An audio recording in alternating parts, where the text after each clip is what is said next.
களுத்துறை ஹொரண பிரதேசத்தில் நேற்றைய தினம் ஒரு மிகப்பெரிய சோகமான சம்பவம் இடம்பெற்றிருக்கிறது.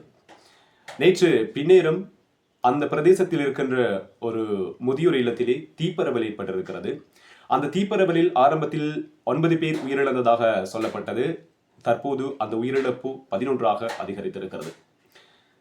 இந்த விபத்து நடைபெறுகின்ற பொழுது அந்த முதியோர் இல்லத்திலே 72 வயோதிபர்கள் அங்கே தங்கியிருந்திருக்கிறார்கள்.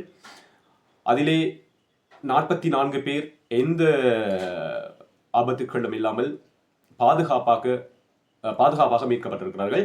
8 பேர் காயங்களுடன் வைத்தியசாலையிலே அனுமதிக்கப்பட்டிருக்கிறார்கள்.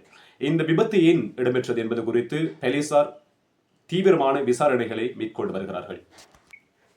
உறவினர்களால் கைவிடப்பட்ட அந்த முதியவர்கள் அல்லது அந்த உறவினர்களினால் தன்னுடைய பிள்ளைகளினால் இந்த வயோதிப இல்லங்களிலே கொண்டு போய் சேர்த்திருந்த அந்த வயோதிபர்கள் அல்லது தங்களுக்கு யாரும் இல்லை என்று சிந்தித்து அங்கே கொஞ்சம் நிம்மதியாக இருக்கலாம், கொஞ்சமாவது சந்தோஷமாக இருக்கலாம் என்று சிந்தித்து அந்த இல்லத்தில் போய் சேர்ந்திருப்பார்கள். அங்கேயும் இவ்வாறான ஒரு விபத்து ஏற்பட்டிருப்பது மிகப்பெரிய சோகத்தை இலங்கை மக்கள் மத்தியில் ஏற்படுத்தி இருக்கிறது. பாருங்கள், 8 பேருக்கு காயங்கள், 11 பேர் அது முடியாதவங்க இப்போது உயிரிழந்திருப்பது உண்மையாகவே மிகப்பெரிய ஒரு கவலை. உயிரிழந்தவர்களினுடைய ஆத்மா சாந்தி அடைய இறைவனை பிரார்த்திப்போம்.